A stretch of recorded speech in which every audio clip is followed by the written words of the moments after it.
دنيا سمير غانم كانت هي اللي هتقدم دور مارلين مونرو في فيلم الحرب العالمية التالتة بدلا من الفنانة بوسي.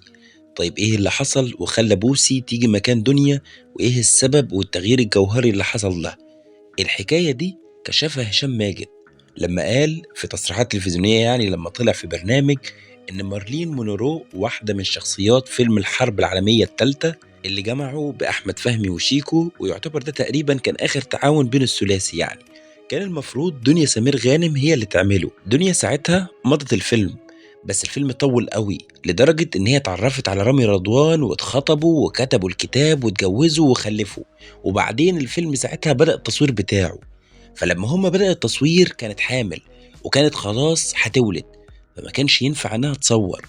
وكمان سجلت اغنية كانت مختلفة تماما عن الاغنية اللي غنتها بوسي. برأيكم او اكتبوا لنا في التعليقات تحت، هل لو كانت دنيا سمير غانم هي اللي قدمت الدور كانت هتكون احسن من بوسي، ولا بوسي قدمت الدور بشكل كويس وقدر يسمع مع الناس؟ اكتبوا لنا تحت في التعليقات.